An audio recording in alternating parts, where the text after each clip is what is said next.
In the grand hall of the imperial palace, a decision was announced. An honor would be bestowed upon the female doctor in recognition of her contribution to creating the Elixir of Life. This elixir promised eternal life, untouched by aging or death. The doctor, named Byu, was renowned as the Empire's greatest divine physician. She knelt solemnly on the ground, a sense of relief washing over her, for she was certain that the hellish life and suffering she had endured to reach this moment were finally coming to an end. The Emperor, seated on his throne, asked if she had brought the elixir as promised, and she gave an affirmative reply. The moment she confirmed it to him, an advisor stepped forward, telling her it was a great honor for her family that the medicine she created would be used on the most supreme and noble body. At the same time, two court ladies whispered contemptuously, gossiping about her humble Eastern origins and questioning what family pride someone who had abandoned her family, rumored to have been wiped out, could possibly have. Byu ignored their taunts, paying no mind to those she mentally labeled racist bastards. Her entire focus was on her sole objective, to seize the royal treasure, a glowing blue gem stored in an ornate box. The Emperor reminded her that she had previously mentioned wanting to exchange the Elixir of Life for a wish. She acknowledged this. However, the Emperor, with a cunning smile, regretfully explained that it seemed difficult for him to grant that wish. The doctor was stunned by a sudden response, and before she could react, a guard behind her drew his sword. The guard moved swiftly, swinging his great sword at her back. The attack caught her off guard, inflicting a fatal wound. She collapsed on the steps of the throne, gasping for air. It was then that the Emperor revealed his true intentions, admitting that the more he thought about it, the more he feared letting her live, lest she create the elixir for others as well. As she knelt on the ground, blood trickling from the corner of her mouth, she realized she had let her guard down and desperately needed to use her healing abilities. The Emperor continued his cold speech, stating that he didn't trust any oath she might swear, and that he had no need for any immortal other than himself, which was why she had to die. The surrounding nobles joined in the mockery, and the Emperor warned her not to even think about finding water, as he was well aware that her healing powers required pure water to be activated. An advisor gloated, commenting that the greatest doctor of the East seemed utterly helpless against a surprise attack, adding that he had anticipated this outcome from the moment the humble Easterner dared to speak of a wish. Despite her grave injuries, a defiant smile touched her lips as she recalled another advisor saying this was the consequence of not knowing her fate and station. She warned the Emperor to pay attention to his hair, which provoked and confused the startled Emperor. She then exposed his hidden secret. He had secretly commissioned her to develop a cure for hair loss. She mocked him, saying his corruption had reached a point where even his own hair refused to stay with him. The Emperor, thrown into a panic and extreme embarrassment, ordered those present not to look at him while desperately denying her claims. But in her mind, she called him a bald swindler. Byu continued to reveal her hand, telling him she had secretly met with representatives from 3 kingdoms the day before, all of whom had shown great interest in obtaining the Elixir of Life. Fear gripped the hearts of those present as she explained that she had informed those kingdoms the elixir would be presented to the imperial family, implying this might drive them to seize it by any means necessary. Realizing her actions meant an inevitable war was imminent, the Emperor flew into a rage. He screamed at her, calling her a vicious woman, while she swayed from the severity of her wounds. As her body reached its breaking point, she lay on the ground, realizing this was the end. Her life flashed before her eyes. She had thought her extraordinary talent could change her destiny, only to discover in the end that it was futile to fight alone. She wondered if things would have been different if she hadn't been alone, if she had someone to support and rely on during her journey. She closed her eyes, lamenting the failure of this life. In her final breath, she bid farewell to everyone, sincerely hoping they would all die miserably in the fires of war she had ignited. She remembered one last thing, revealing with a sarcastic smile that the elixir of life she had offered was nothing but a deceptive fake. Suddenly, she let out a sharp, childlike cry as time rewound in a swirl of mechanical gears. She awoke to find herself a little girl in bed again, her heart filled with rage as she once more grieved her failure. To add to her misery, she realized this failure meant she would have to live in this body for another 20 years. She began to recall the reason for her existence in this strange world, realizing that everything she had experienced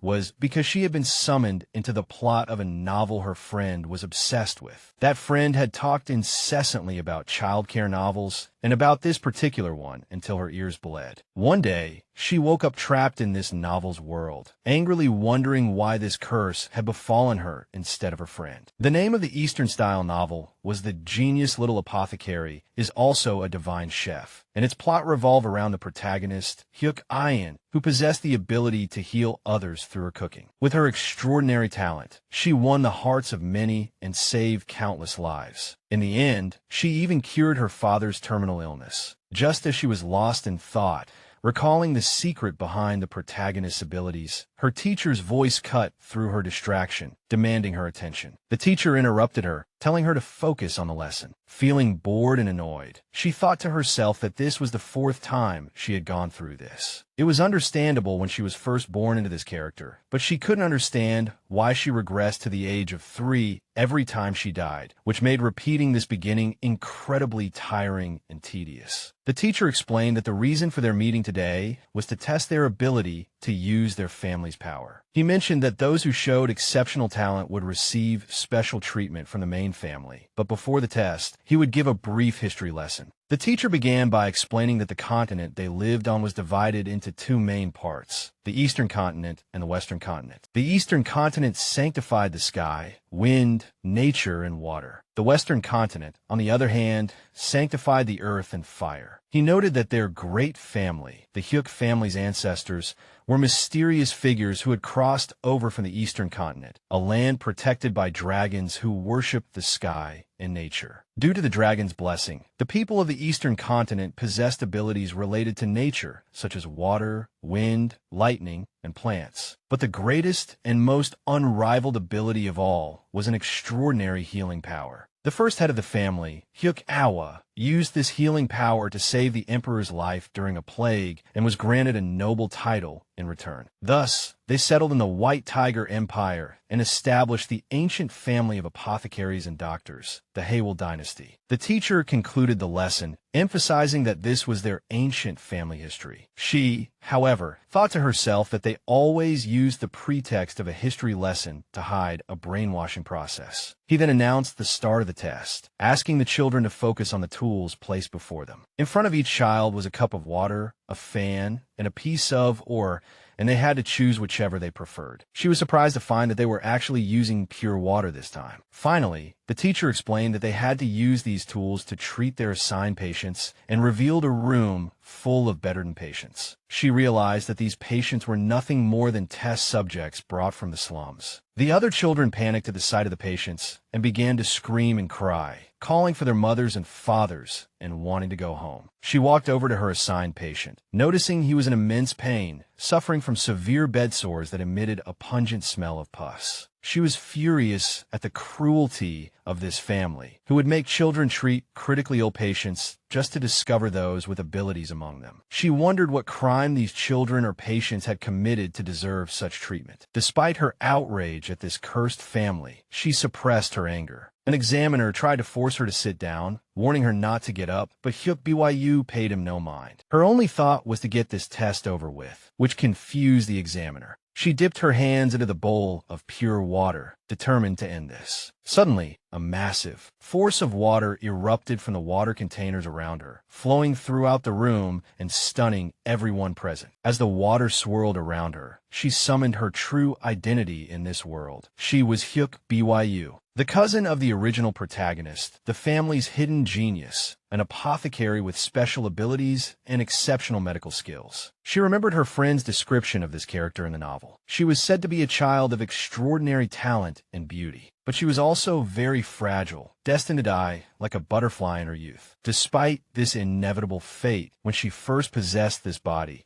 she was confident she could survive. The source of her confidence was her comprehensive knowledge of the novel's plot from beginning to end. Thanks to her talkative friend, she had memorized every detail. But despite this knowledge, she had met her death in her first 3 lives. In her first life, she revealed her genius early on, but with no one to support her, she was exploited as a family servant and eventually killed by a patient who went mad. In her second life, she decided to hide her genius, believing excellence could be a poison, and lived diligently, only to die falling off a cliff with a patient she was trying to stop from self-harming while unconscious. In her third life, she had had enough and decided not to tolerate her situation any longer. She abandoned the original plot and the cursed family, remembering there was a treasure in the imperial palace said to grant wishes. She was determined to seize that treasure and return to her original world. But after she succeeded in becoming the Empire's greatest doctor, this path once again led to her death at the hands of the crown prince, whom she described as a bald bastard. Through these painful experiences, she had come to realize an important fact. The deep-seated hatred and discrimination against Eastern immigrants in this empire could not be overcome by her efforts alone. She needed allies in her own sphere of influence, and she could only find that power within her own family, the Hyuk family. With this new realization, she turned her attention back to the test. She already knew all the patients were suffering from an epidemic fever. She had seen this situation 4 times before and no longer needed a diagnosis. She knew the cure perfectly well, which involved mixing a certain root with dried herbs. Using her abilities, she began to prepare the medicine. The water in her hands turned into a glowing golden liquid. This healing liquid then flowed to the patients, entering their mouths and instantly healing their wounds before the astonished examiners. The golden healing liquid spread throughout the room, reaching every patient lying in bed. One by one, the patients began to regain consciousness, their faces filled with surprise as they discovered their wounds had healed and the fever that had tormented them was completely gone. Hyuk Byu turned to the examiner, asking if what she had done was sufficient, but the examiner, in a state of shock, could only ask her to slow down and wait. The examiner addressed her by her formal title, Miss Hyuk Byu, as the child walked away with confident steps. As she walked through the enormous palace, its magnificent scale amazed her, and she looked around in awe at her surroundings. The palace was so immense, extending over a vast area that could almost rival an entire village. She wondered what kind of palace could be this large. She felt exhausted, realizing her small body couldn't handle wandering around such a large place. She mentally recalled information about the family head and her current superior, her grandmother Hyuk Moran, who had 5 sons and 3 daughters. But fate was lurking around this family. One of her daughters and one of her sons had passed away, and another son had disappeared under mysterious circumstances, leaving only 3 sons and 2 daughters. Unfortunately, the remaining 3 sons all suffered from incurable diseases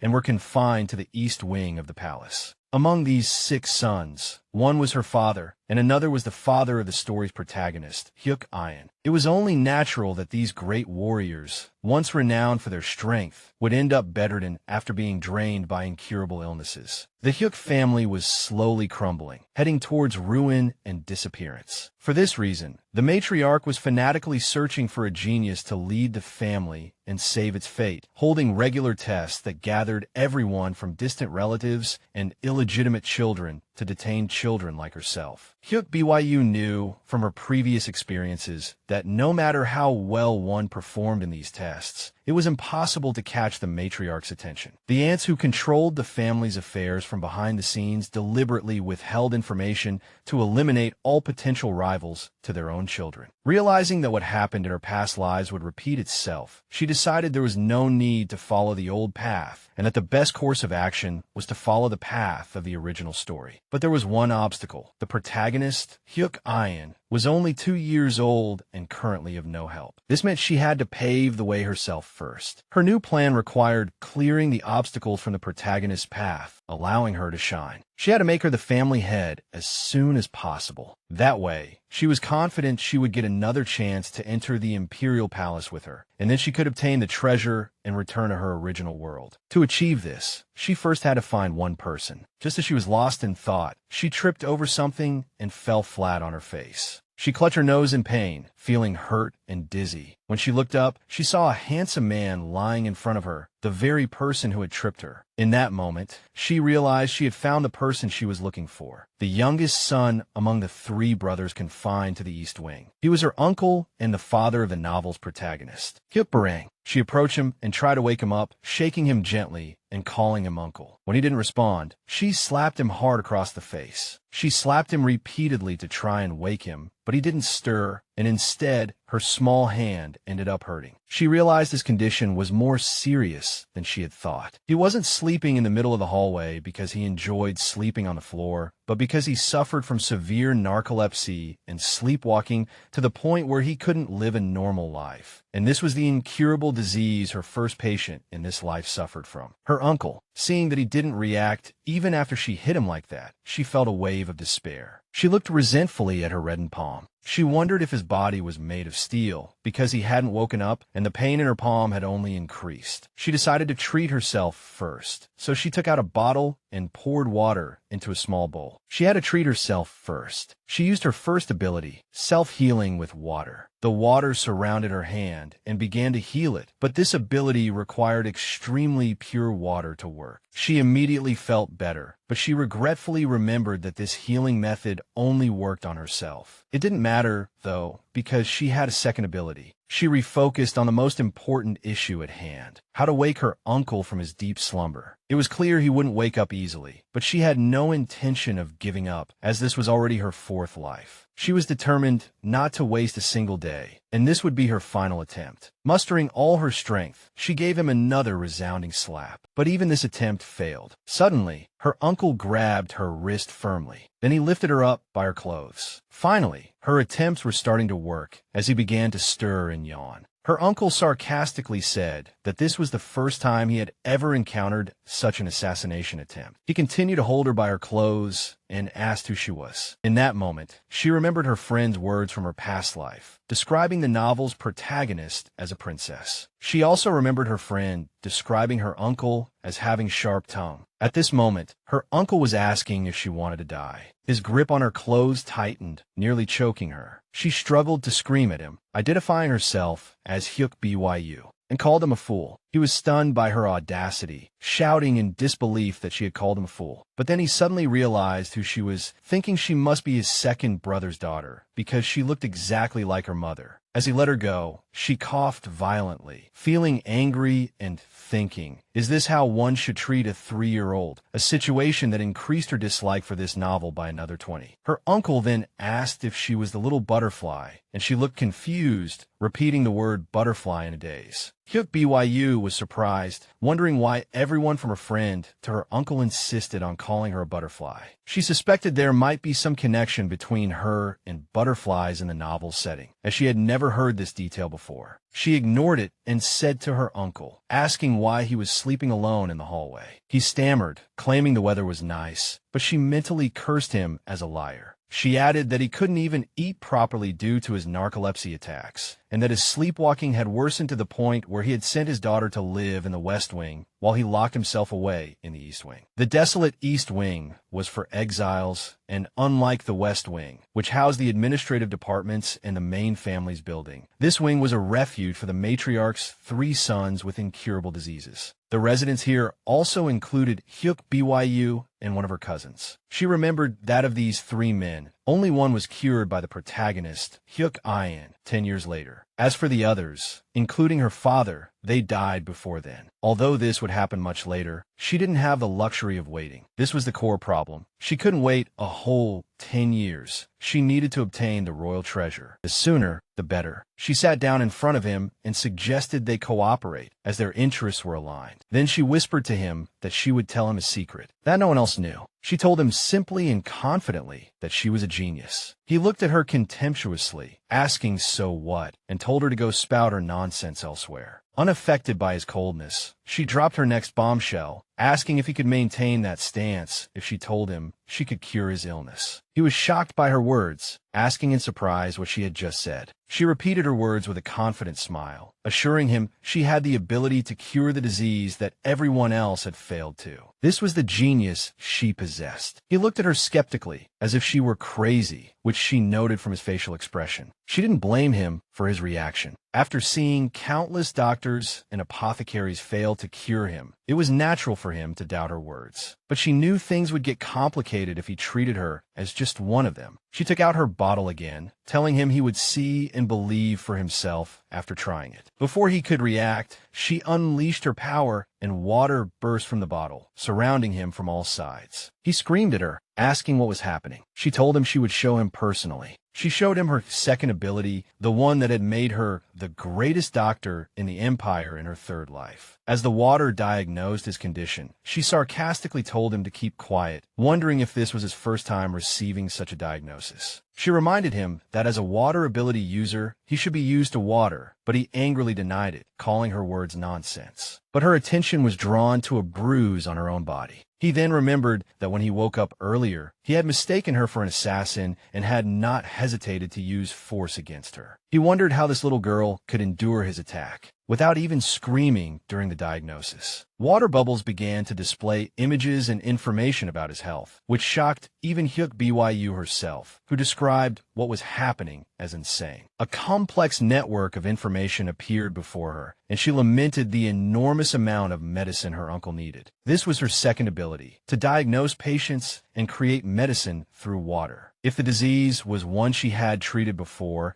she could create the medicine instantly as long as she had the raw materials, just as she had done in the test. But if the disease was new to her, she could determine the necessary ingredients and prescription through diagnosis. Thanks to surviving her first 3 lives, she had built up a vast database of diseases. This meant she could treat most diseases immediately. But her uncle's illness was a special case. The number 263 appeared in a large water bubble in front of him, and she realized why the original novel described his illness as incurable or a curse. He needed more medicine than any dying patient. But fortunately, the initial medicine was simple, and with time and the necessary ingredients, she was confident she could cure him. When the diagnosis ended and the water receded, her uncle stared at her in shock, weakly whispering, "When the world was that?" She tried to explain the nature of his illness, but he cut her off angrily, covering his ears and refusing to listen. She wondered in confusion why he was refusing to listen when she was trying to help him, and told him that his constant sleeping was not normal. But he insisted he just slept a lot and it wasn't an illness. He angrily told her that if she had such an ability, she should go back to the main house and not hang around this place. So she mentally called him a stubborn old man, adding that she was used to people like him. She confronted him again, questioning his reason for continuing to deny his illness. He put his head in his hands in despair, telling her he had been an apothecary and a doctor for many years. He had seen many patients, and most of the doctors who came to see him ended up leaving, helpless. He finally admitted he was sick, but refused to listen to her diagnosis. He screamed at her, saying he had heard enough about how his cursed illness could not be cured. But Hyuk Byu did not give up, calmly warning him that he would regret it if he didn't listen to her. He remained stubborn, sarcastically commenting on her audacity and repeating that he wouldn't listen, but she was unaffected. Suddenly, she gave up, telling him not to listen to her, which surprised him. Her uncle was surprised that she gave up so easily, while she thought that she wanted him on her side,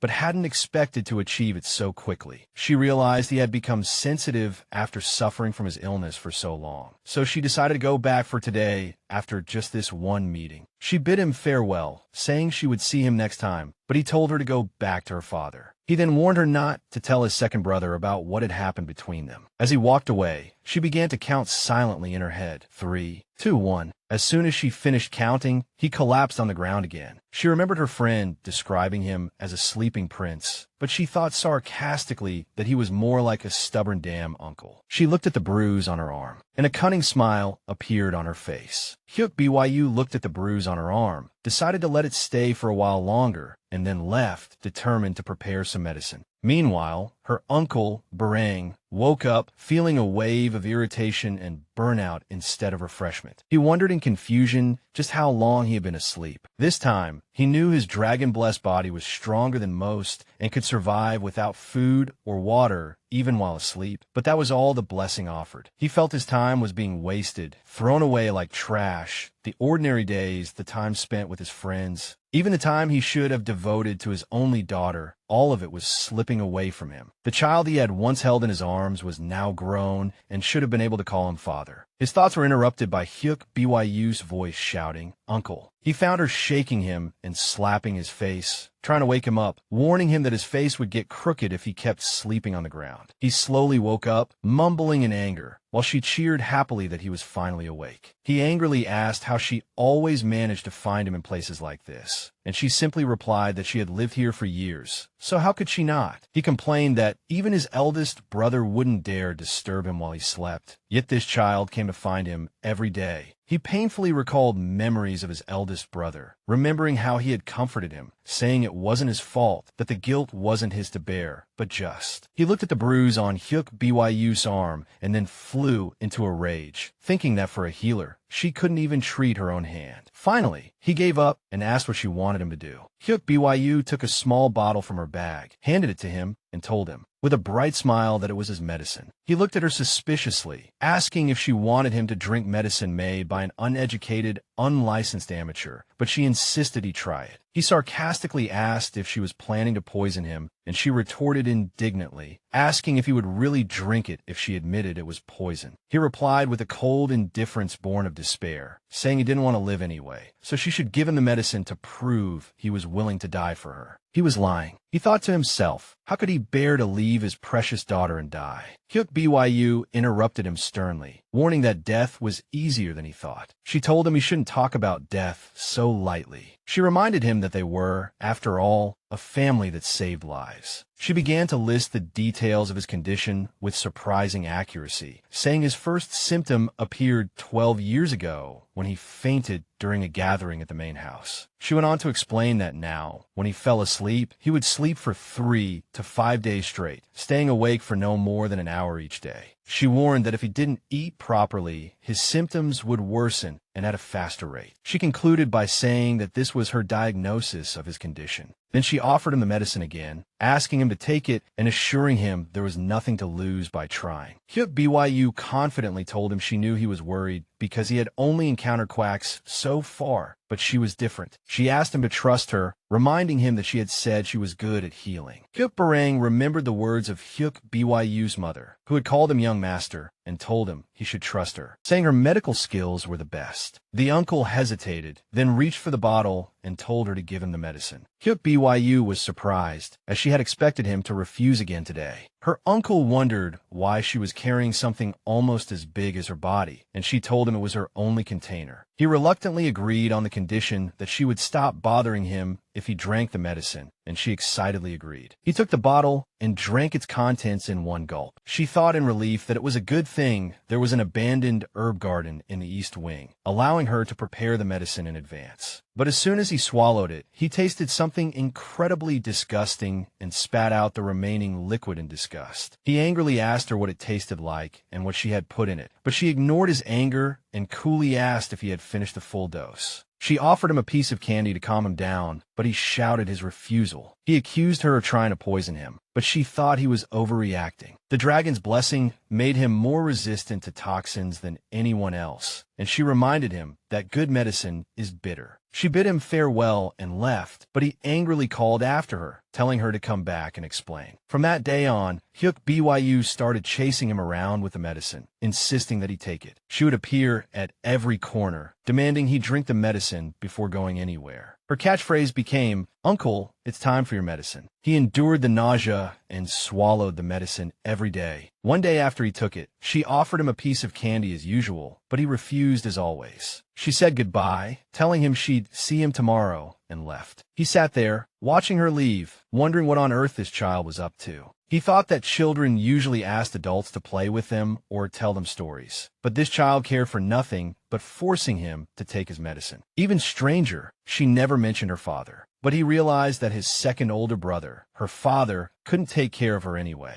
He sighed in despair and decided to forget about it. He could barely take care of himself, let alone worry about others. But whenever he saw the unfaded bruise on her small wrist, a wave of guilt would wash over him, making him unable to even shoo her away. He felt restless, thinking the child was really starting to get on his nerves. As he was walking down the hallway, he suddenly realized he wasn't asleep. He wondered in surprise how much time had passed. Had he been awake for more than 2 hours recently? He remembered waking up at 2 p.m., and the clock now showed it was 5 p.m. He realized the medicine was starting to work and muttered, "That damn kid," with a hint of slight annoyance. Meanwhile, Hyuk BYU was wandering in the herb garden, getting a strange feeling that someone was talking about her. She suspected it was just her imagination and shook her head, dismissing it. Holding some herbs, she thought that, just as she expected, it was hard to find good herbs in the abandoned East Wing garden. As a family of healers, there were herb patches scattered throughout the East Wing, but they had been completely neglected due to long abandonment. She could barely manage to make a second batch with the available materials, but after that, she would have to go to the market to buy the necessary ingredients. This meant leaving the walls of the Hyuk family estate. She knew one of the Empire's 3 largest medicinal markets was just outside these walls, but she needed a guardian to leave the estate. She wondered if her uncle would agree to go with her, because although his waking hours were getting longer, she wasn't sure if he had the stamina for a trip to the market. But in any case, it was time for her uncle to realize that the medicine she was giving him was working. Just then, she heard an angry voice calling her kid. She turned to see her uncle running furiously toward her, and fear gripped her as she thought she was dead if he caught her. She started to run, but he shouted and caught up, asking why she was running. She answered between gasps that it was because he was chasing her so fiercely. He denied chasing her and leaped in front of her. She screamed, warning that they were going to crash, but he caught her in midair with nimble skill. With a smile on his face, he smugly pointed out that he had successfully caught her and kept her safe this time, boasting and asking if he hadn't done it very steadily. But she started coughing violently, which worried him. He asked with concern if she was okay, and she angrily replied that she was out of breath from the sudden run, adding that her body wasn't in good shape. Once she calmed down a bit, she asked why he had come for her. Suddenly, he broke into a wide grin, then held her by the shoulders and eagerly asked what on earth she had been feeding him. She realized with joy that he had finally noticed the medicine's effects. She felt incredibly happy because she had finally succeeded in earning his trust. Not just anyone, but the father of the novel's protagonist. This was a huge step forward, and she was sure everything would go smoothly from now on. So she turned to him and asked him to listen to her story, but before she could finish, she saw the light leave his eyes. She watched in surprise as he collapsed onto the grass. He had fallen asleep again. Despair washed over her again, and she shouted at him indignantly, wondering if he was joking, shocked that he had fallen asleep at this crucial moment, just when things were about to progress. That day, Hyuk BYU's resentful cries echoed throughout the East Wing. Hyuk BYU sighed in despair, wondering why he had to fall asleep at that critical moment. As they say, when it rains, it pours. She realized she had no choice but to go on alone, even though she had hoped her uncle would accompany her. She headed toward her eldest uncle's residence, the eldest of the 3 confined brothers and another patient living in the East Wing. She knew that the West Wing's main hall housed highly skilled doctors, apothecaries, and the warriors who protected them. Beyond them were cousins, the matriarch, and aunts, all people she would have to surpass and confront in the future. To deal with them, she first had to control the East Wing, which meant gaining the support of the patients confined there. Before they fell ill, the 3 brothers were the family's top warriors, always competing for first and second place. If she could convince 2 of them to help her, her path would become much easier. As she was walking, lost in thought,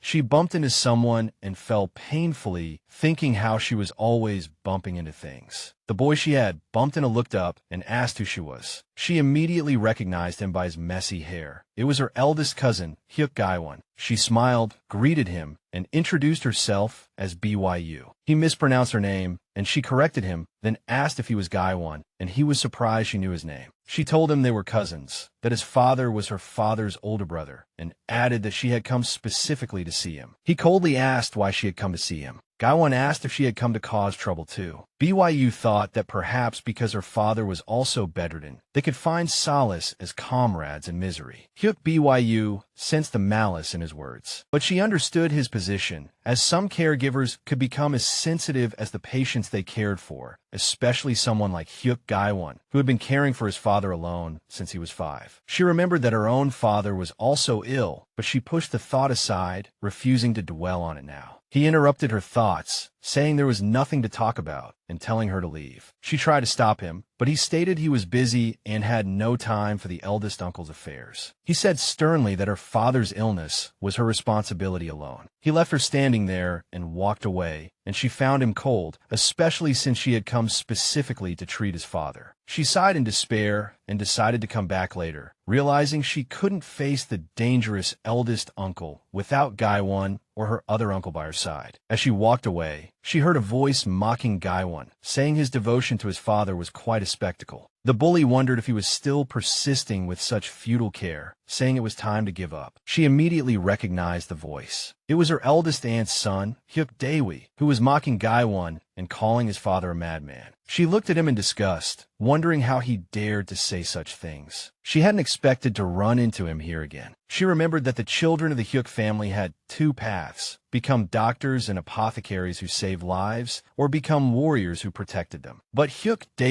despite lacking talent in either, used his eldest aunt's influence to seize every opportunity he could. BYU recalled her third life as particularly absurd, lamenting that the whole life had been strange in many ways. First, the protagonist, Ian, had suddenly become cautious. Then, the matriarch grandmother died early, and the eldest aunt immediately inherited the position. And finally, Daewoo became the head of the Hyuk family. She remembered her confrontation with him, how he had mockingly asked if she really thought leaving the family would change anything, saying she was nothing more than his puppet. The family, led by this bastard, interfered in her affairs at every turn. When she was cornered, she had planned to destroy the entire Hyuk family with her own hands. But in the end, the family wasn't destroyed by her. It was destroyed by someone else, her cousin, Gwyn. In the original story, Gwyn was supposed to have been imprisoned early on for brutally attacking Daewoo's followers. Because of this, the eldest uncle's condition worsened without proper care, and he died soon after. After that, the protagonist comforted the grief-stricken Gwyn, who regretted his father's death and took him in as a companion. But in her third life, Ian disappeared, causing the story to go completely off track. At the time, she was too busy escaping the family to notice anything else. But she realized there must have been a clear reason for the drastic deviation from the original story in her third life, a question she had to consider in this life as well. Her thoughts were interrupted by Gwyn's voice, ordering Daewoo to stop his provocations and get lost. Daewoo provoked him,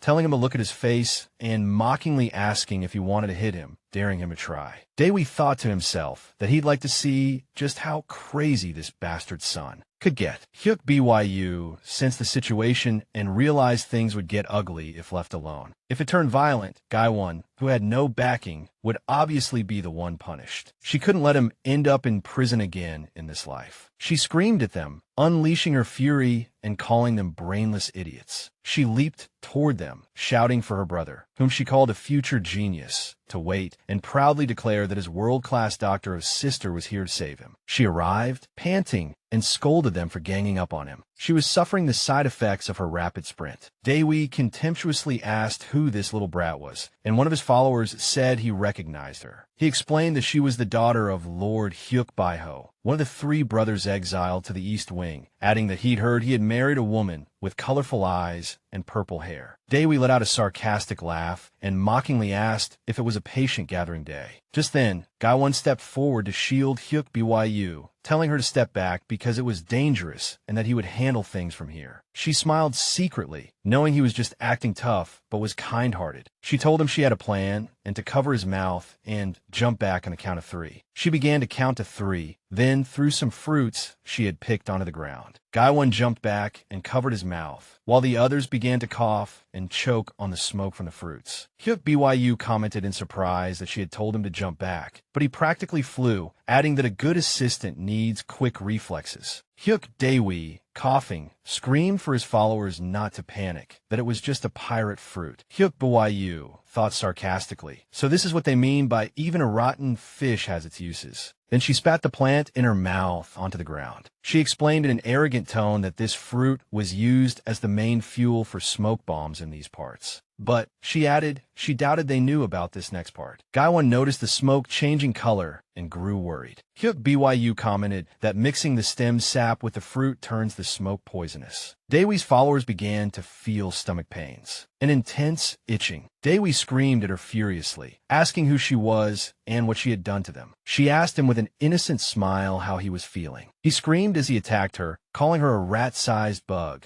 but Gaiwan intervened just in time to stop him. He then kicked him hard in the stomach, sending him to the ground. His followers watched in shock as their master, Hyuk Daewee, collapsed. Gaiwan ordered them to take him and get lost, threatening that they would suffer the same fate if they didn't. The followers picked up their unconscious master, telling him to hang on. Hyuk Byu shouted to them from a distance that if they wanted an antidote, they should chew on some pink shepherd's purse. Gaiwan turned to her and asked with concern if she was okay. Hyuk Byu thought that he must have been scared by the situation too. She thought that no matter how composed he seemed, he was still just a 9-year-old boy. She decided to reassure him and told him she was fine, but before she could finish, blood started trickling from her mouth. Gaiwan panicked at the sight of blood, holding her and asking worriedly if she was sick too. She thought that wasn't entirely wrong, as she had been affected by the poison smoke too, but she felt it was nothing and could heal herself with a little water. Suddenly, Gaiwan grabbed his sleeve and started vigorously wiping the blood from her face. She shrieked in surprise, asking what he was doing, and he told her she had been hit by the poison smoke and wiping it off was basic procedure. He continued to rub her face, saying he noticed her symptoms were different from the others and that she must have been sick from the start, or else she would be living in the main building. Like her cousin, she screamed internally in denial, saying Hyuk Ian had shown amazing power since birth, while she had no such power at all. He held her face and told her to inhale, and she wondered why. He rubbed so hard it made her scream in pain, thinking that this body had self-healing abilities. After things calmed down, Hyuk Gaiwan and Hyuk Byu sat together to get the story straight, and he asked if she had said she had healing abilities. She confirmed this, explaining that she was treating their youngest uncle, whose condition was improving, and that she had come to him to treat his father. She thought things would have been easier if her uncle were awake, but he was completely useless at that moment. Gaiwan said that while it was hard to believe, he understood, but he still couldn't let her see his father. She asked why, confused, wondering if he didn't believe in her medical skills. He denied it, explaining that it wasn't a matter of trust. He told her that his father was currently in his berserk phase. In this state, only his hunting instincts remained, and his illness would turn into a vicious disease that destroyed everything around him. Hyuk Byu explained that her uncle, Hyuk Byun, was especially dangerous when he had killing intent. She had heard he was a great warrior before his illness, possessing lightning abilities, and that the royal family had desperately tried to recruit him. Gaiwan explained that his father's illness went through 2 different phases, a normal phase and a berserk phase. During the normal phase, he lived naturally, but during the berserk phase, he would isolate himself in the warehouse. Therefore, he assured her that he would let her see him once the berserk phase was over and he had stabilized. Hyuk Byu reluctantly accepted, realizing it was frustrating but unavoidable. She agreed to come back after the berserk phase ended. Just as she was about to leave, Gaiwan called out for her to wait. He suggested she stay with him instead of leaving. She was surprised by his offer, but he added that he would take care of her. Hyuk Byu wondered at his offer, suspecting he still mistakenly thought she was sick. He told her he understood, as his father had also denied being sick at first, but she insisted she wasn't sick. He told her it was dangerous to live alone and that Hyuk Daewee wouldn't let today's incident go easily. He was sure he would come back for revenge. So, for her safety, he asked her to stay with him until then, as a way of repaying her for helping him earlier. He held out his hand to her, and a ball of lightning energy suddenly appeared in his palm, much to her surprise. He confessed to her that he was also an ability user, but asked her to keep it a secret. Hyuk Byu realized that in the Hyuk family, all children who showed power or signs of it were supposed to be raised in the main house. This meant Gwyn had been hiding his power to take care of his father. Unlike in the original story, where his power awakened in prison, Gwyn told her that if she hadn't intervened in his confrontation with Daewi's group, things wouldn't have ended that way. He added that his father would surely be sad if he were punished, so he asked her to consider his offer a form of repayment. Hyuk Byu thought he was saying something commendable, and then he added that staying with him was better than living in that pigsty she was in now. Hyuk Byu was indignant that Gwyn called her room a pigsty and angrily asked what he meant, but she couldn't deny her room was indeed a mess. And so, she ended up staying at Gwyn's surprisingly comfortable residence. She was enjoying the delicious meal he had prepared for her. She discovered that not only was he skilled in martial arts, but his housekeeping skills were also top-notch. He drew water at dawn, prepared meals, and made tonics. He was truly an excellent caregiver. Most importantly, it had been a long time since she had eaten such a hot meal, as she had been surviving on grass until now. The maids in her father's quarters weren't stingy with ingredients, but all the food went directly to her father, and she had no intention of going there. In fact, she planned never to go there. She interrupted him during the meal to ask when she could see his father. He thought for a moment and then told her that today should be possible. A wave of happiness washed over her. Finally, she was going to meet her eldest uncle, Hyuk Byun. They walked toward the secluded warehouse in a sunny field. At the entrance, they found a red ribbon tied, and Gwyn told her it was a signal he had arranged with his father. He explained that the ribbon meant his father had regained consciousness. Hyuk Byu felt a sense of relief. She remembered seeing Hyuk Byun in her first life when his madness was at its peak in the worst possible state. This was the first time she would see him fully lucid. Gwyn pointed out that he was probably in the garden. Gwyn saw his father from a distance and called out to him. Hyuk Byu looked at him and saw a man with long black hair and red eyes. But she noticed a pool of blood on the ground by his feet, which worried her. She felt something was wrong with him. Suddenly, Hyuk Byu realized his eyes were completely unfocused, and they were in trouble. Byun suddenly attacked them, and Gwyn shouted a warning for her to get out of the way. Gwyn grabbed her and pulled her out of harm's way. Hyuk Byu looked in terror at her uncle, who looked like a monster. She remembered her uncle from her past life, when he had weakly whispered for them to run. She had seen the horror of him killing people, but he had tried to stay away from her. In that instant, Byun attacked again, but Gwyn grabbed her again, threw her over his shoulder, and started running at full speed away from his father. As he ran with her, Gwyn asked why she wasn't using a water attack or something similar, and she replied that she couldn't. She internally vented her fury, cursing her bad luck for being just a healer, and told herself that if she had that kind of power, the crown prince would have been the first victim of her fatal blow. Meanwhile, Gwyn was puzzled by his father's state. Gwyn wondered in confusion why his father's madness hadn't ended when it should have, and he was sure his father had tied the ribbon at the entrance himself. Hyuk Byu told him to calm down and listen carefully, explaining that they needed medicine to deal with her uncle and that it would take time to prepare. She asked how many minutes he could last against his uncle, but he corrected the question to how many seconds. He replied that he could only last 30 seconds. So Hyuk Byu, realizing that wasn't nearly enough time, began to use her water-based healing ability. It was supposed to be a diagnostic ability, but she used it to restrain her berserk uncle. To his surprise and shock, water bound his entire body. Hyuk Byu shouted at Gwyn, saying she couldn't hold on much longer. Despair filled her heart, and she wished her abilities were more refined, or that her other uncle was here to help her. Gwyn drew his sword, admitting he didn't have much confidence in facing his father, as he couldn't even last 3 moves against him before. But he added that thanks to the time she had bought him, he was able to gather lightning energy, and he had no choice but to give it his all. He leaped into the air and attacked his father with all his might. The two clashed in a flash of lightning. Hyuk Byu was surprised to see that Gwyn was doing better than she had expected, but his father's power was superior, and he managed to push him back. She wondered to herself if her uncle was going easy on him. But Byuan dealt him a heavy blow, knocking him to the ground, and Hyuk Byu screamed his name in concern. Then Byuan's attention turned to her, plunging her into shock and despair. Hyuk Byu realized that an attack of this magnitude was impossible to dodge. Gwyn cried out for his father. Hyuk Byu closed her eyes, cursing her luck, thinking who would have thought her fourth life would end in record time, even though she had succeeded in treating her uncle this time and thought things would be different. But suddenly, she heard a mocking voice ask her, shouldn't she dodge the incoming fist? She opened her eyes to find her other uncle, Barang, blocking the attack. Barang had woken up and was complaining about the situation he was in. Hyuk Byu called out to him in surprise, wondering how he was here, since according to his sleep cycle, he should have been asleep for another 4 days. He proudly asked her what she would have done if he hadn't come,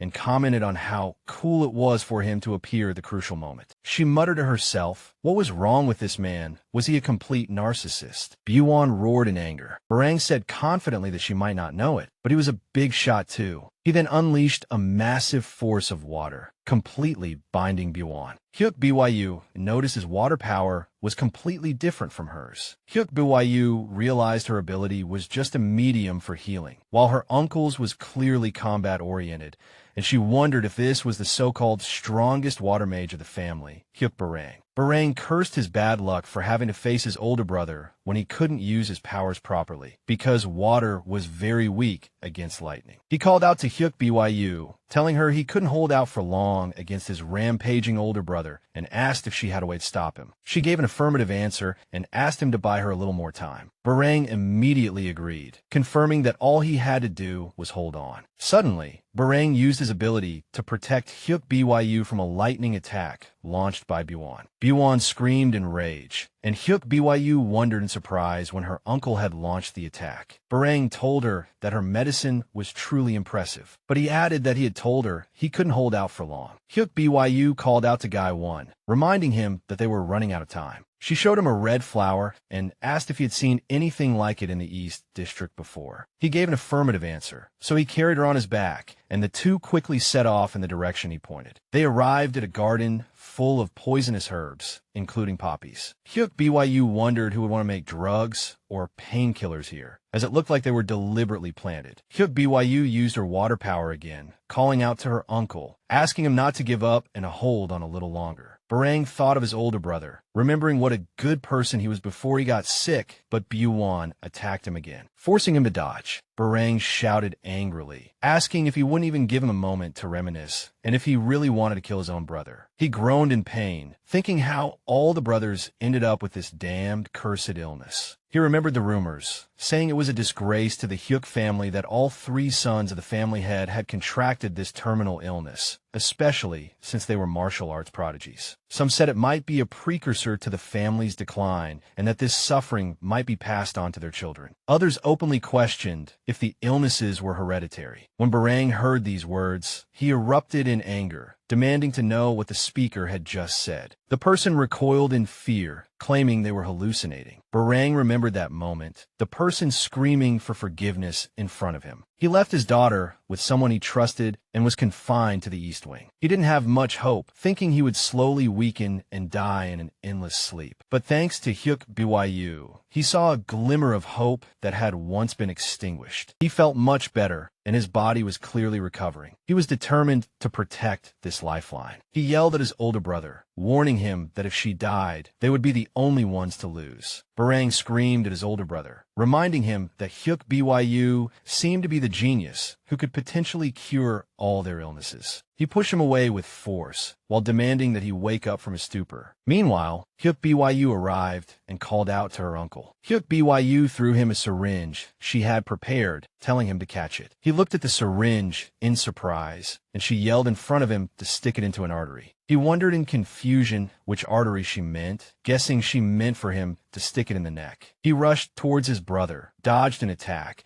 and successfully injected the medicine into his neck. Byuan immediately lost consciousness, Barang watched in shock as it all unfolded. Gwyn and Hyuk celebrated the success of their plan, while Barang wondered what on earth that was to make his older brother collapse so quickly. She proudly told him it was a powerful sedative, enough to take down 10 elephants. Afterwards, they tied Gwyn up just to be safe. Barang asked worriedly if the sedative was safe, and Hyuk assured him it was. She complained inwardly that he didn't trust her, explaining that it wasn't poison. She had adjusted the dosage based on his extremely high resistance, and was glad she had treated Uncle Barang first. Barang asked how she could be so sure, and she simply replied that it was because she was a genius. He pinched her cheeks and mockingly asked if she wanted to die, because that didn't explain anything at all. Gwyn intervened and told his younger uncle to let go of her cheeks. Gwyn sighed and told his uncle it had been a long time since they'd seen each other, but before they exchanged greetings, he had something to say. He began to scold his uncle, saying that BYU was just a child and it was unacceptable to act frivolously toward her, as she was even weaker than a normal child, and told him to reflect on his actions and lack of virtue. Barang muttered that he was still as preachy as ever, sounding like his older brother's wife, but Gwyn retorted that he was the one being immature. Meanwhile, Gwyn began to regain consciousness, wondering to himself if he was really dead. When he saw Hyuk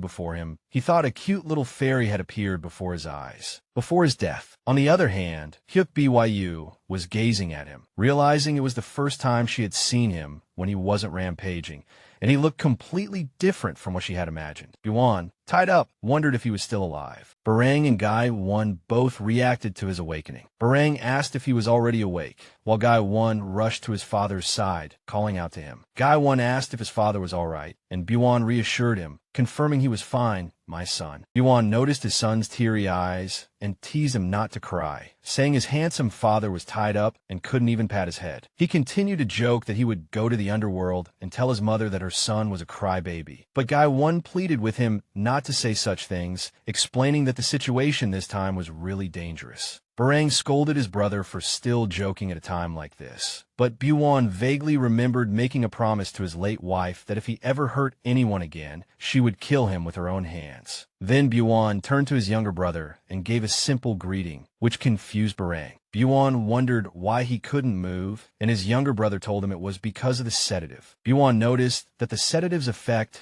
was different from usual this time. Gwyn complained that his whole body was stiff and he couldn't move a single muscle. Hyuk wondered to herself if he was always like this. She thought sarcastically that of course he couldn't move with that dosage. If he could, he'd be some kind of super elephant, and realized this was the power of a body blessed by a dragon. For some residents of the Eastern continent, like her eldest uncle, they received the blessing of the dragon Yang, who was worshipped as a god in the East, and they were born with bodies twice as strong and durable as ordinary people from the Western continent. There was a similar Western dragon's blessing on the Western continent, where they also worshipped their own dragon as a god. The Hyuk family raised these people to be warriors. In a land full of discrimination, it was natural for warriors to protect doctors, but this was a privilege she had never enjoyed. In fact, there was truly no one by her side. She remembered making a friend in her third life, but she shook her head to dismiss the thought and instead thought about how both her eldest and youngest uncles, their illnesses aside, were excellent warriors. Therefore, building a positive relationship with them would be a great help in overcoming the upcoming trials. Her thoughts were interrupted by Gwyn's voice, as he wondered who this little fairy who had been here all along was. She greeted him and introduced herself as Hyuk. But he misread her name, so she corrected him, but he continued to call her Little Chirp. He asked her why she was here. Before answering, she remembered that she had used a sedative on him and worried he would be angry with her if he found out. She knew the sedative she made was safe and had no side effects, but the family had always used harsh drugs on him, so she was worried he would misunderstand and get angry. She decided to remain silent for the time being. But Gwyn enthusiastically intervened, telling his father that this child had saved him. He explained that she was his cousin, that she had made the sedative and stopped his rampage, and that she wanted to cure his illness. Hyuk was annoyed that Gwyn couldn't keep a secret. Gwyn wondered if this little fairy was a real fairy and then decided to give her the title. She politely asked him not to call her that, and he reluctantly agreed. He patted her head and thanked her for helping them. She asked in surprise if he wasn't angry, and he was baffled by her question. He explained that thanks to her, he hadn't hurt anyone, though he did wish he had turned Barang into barbecue.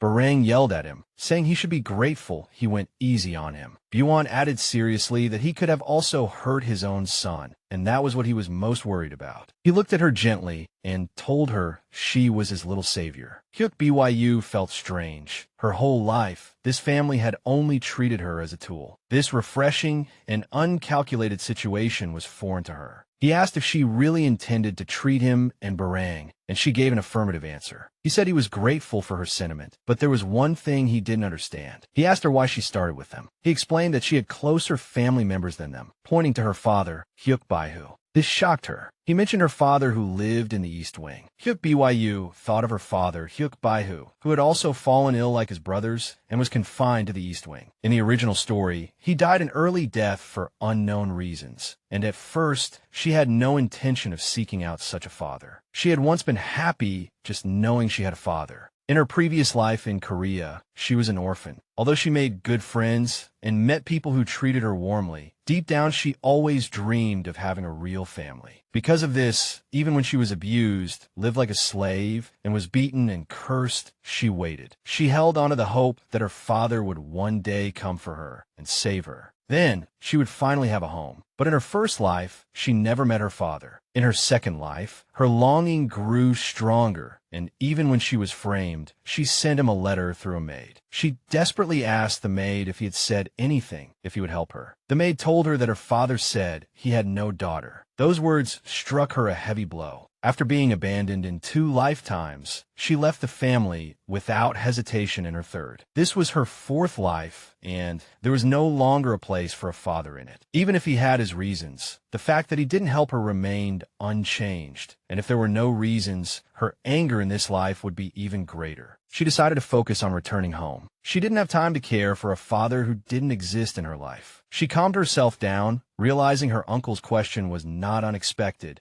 and that she did have a real reason for wanting to save him. She told him the reason she came to him first was that, even if he didn't remember, he had once been gentle to her. This happened in her first life, when her uncle's madness was at its peak and everyone was screaming for salvation. Hyuk Byu was in a state of rampage, and the servants screamed in terror, trying to push him into the confinement room. Everyone was afraid of dying, shouting for someone to stop him. In the chaos, a servant grabbed her and pointed at her, asserting that she must have excellent healing abilities, and asked if what he said was true, then ordered her to go stop him. She was pushed towards a rampaging beast, but Buon, despite his madness, weakly whispered for her to quickly step back and run. At that time, the Hyuk family had planned to let the eldest uncle go mad and throw him at the enemy. But when his condition went out of control, they pushed her out as a scapegoat. She remembered her last breath and how Buon whispered that she was so young as he held her. He apologized to her over and over again.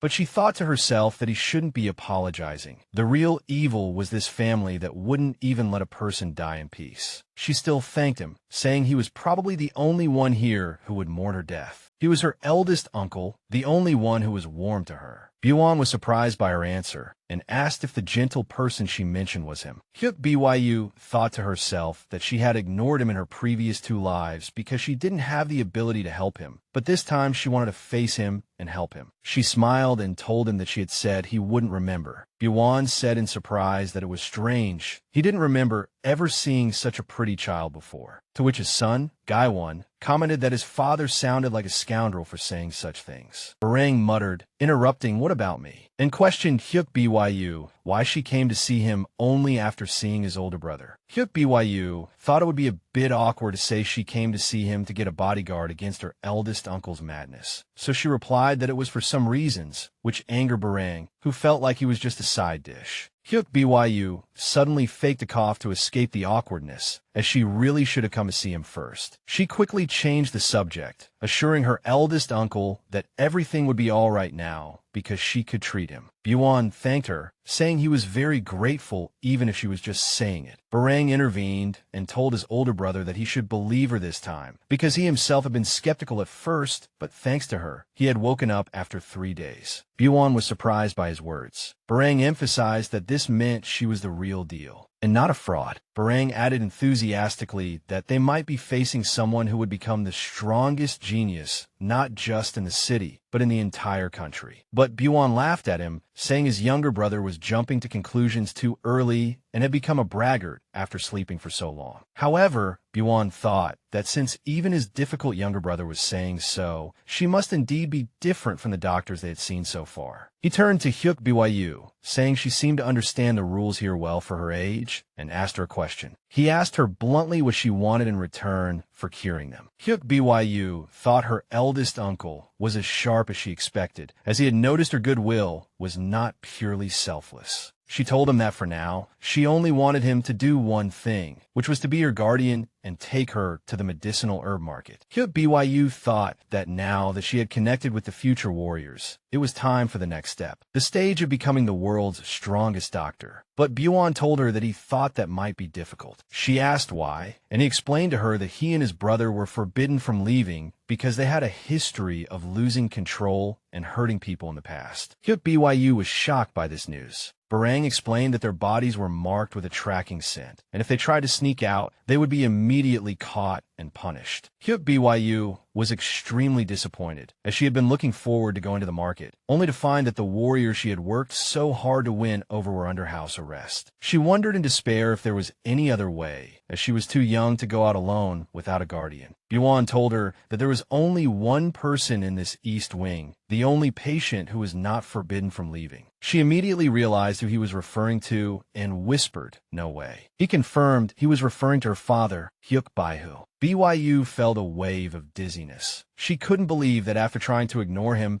she was ultimately being forced to meet her father. Later, in the medicinal herb garden, she screamed as she pulled a plant from the ground, then fell on her back, having finally succeeded in pulling it out. Hyuk Byu thrashed around on the ground, shouting in desperation. She desperately needed high-quality medicinal herbs to treat her patients, and what was available in the East Wing was simply not enough. She thought angrily. One of the 3 largest markets in the empire was just behind this wall, so why couldn't she go? She thought about sneaking out alone, but she quickly dismissed the idea, because who knew what would happen to a 3-year-old out there alone? Some factions would kidnap children of the Hyuk family to exploit their healing abilities. She sighed in despair, realizing that at this rate, she would have to forget her dream of becoming the world's strongest doctor. In fact, she couldn't even get ahead in her own family. Her despair was interrupted by her Uncle Barang's voice, asking what she was doing rolling around on the ground. So she asked if he saw what just happened, shifting the blame to him. He then sarcastically retorted if she was an earthworm wriggling in the dirt. She wittily replied that in that case, he must be the dirt, since earthworms purify the soil. This angered him. Just then, Gwyn arrived, hearing Hyuk Byu's voice. Calling his name, Gwyn approached Barang, asking angrily what he was doing. Gwyn began to scold him, telling him over and over that Byu was only 3 years old. But Barang interrupted and protested that it was unfair, as the kid had pinched him too.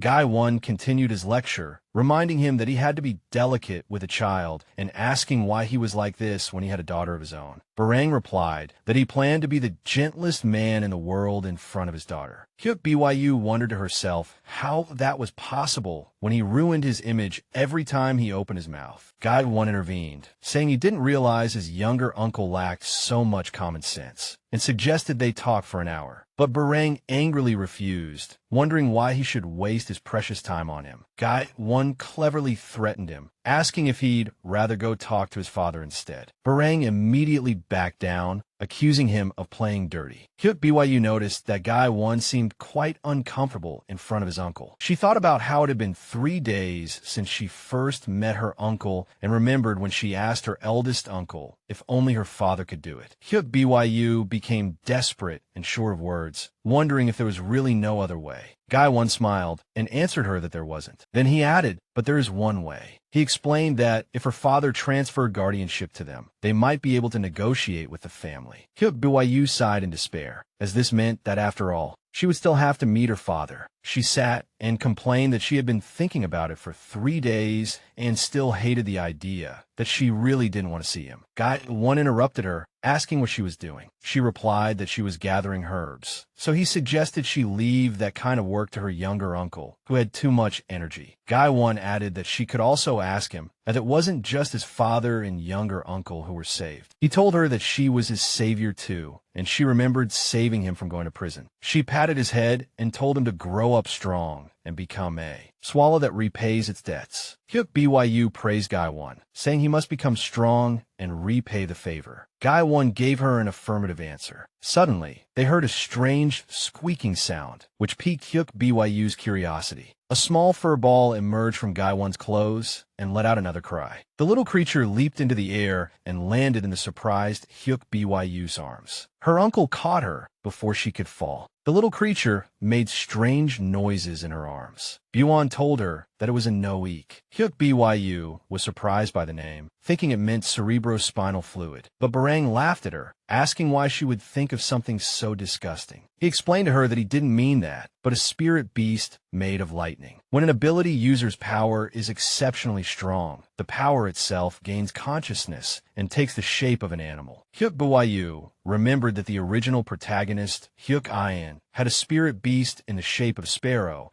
and that the more the spirit beast resembled a real animal, the stronger its power. Barang asked if Guy 1 had one too, mentioning that his eldest uncle kept a black one. Hyuk Byu wondered if her uncle also possessed a spirit beast, and why she hadn't seen it when he went berserk. So Barang told her that he had deliberately sealed it away. He sarcastically explained that he was already crazy enough. So what would happen if he let a crazy beast out too? It was known that some people in the Western continent also had spirit beasts, so it wasn't surprising. But she didn't know that Guy 1 also had one, a setting she had never heard of in the original novel. Barang interrupted her, asking Guy 1 why he was pretending not to see it, as the beast was calling for its master. Guy 1 admitted that he didn't bring it out because he wanted to. Barang asked if he was denying its existence. I told him that this was something others would kill for. He explained to him that these creatures grow on their master's recognition and trust, and that his beast was very weak, and if he continued to deny it like this. But Guy 1 cut him off, saying he knew all that. Hyuk Byu asked what this was all about. Barang explained that among ability users, it was very rare for power to manifest as a spirit beast, and by working with the spirit beast, they could become twice as strong. But this only happens if the master acknowledges their existence. At this rate, this little beast won't live long. Barang said the kid was pushing away good fortune, so Guy 1 shouted that he wasn't. He admitted that he couldn't face it, even if he wanted to. Barang calmly asked him if he was afraid his father's illness was hereditary, adding that it was obvious he was worried he would go mad if he had a spirit beast, and he was afraid of hurting more people, just like his father. Guy 1 yelled at him to shut up, wondering what his younger uncle knew. Barang replied that he knew very well, because he was also afraid his daughter would inherit his illness. Their silence was broken by Hyuk Byu's voice, as she asked why they were worrying about such useless things. Hyuk Byu interrupted their fears, saying that they had a genius doctor right by their side. Hyuk Byu explained that when she diagnosed her eldest uncle 2 days ago, she found that he needed a smaller dose of medicine than her other uncle, Baron. Furthermore, she had experience treating madness and epilepsy from her third life. So as long as she could get the right medicinal herbs from the market, there would be no problem,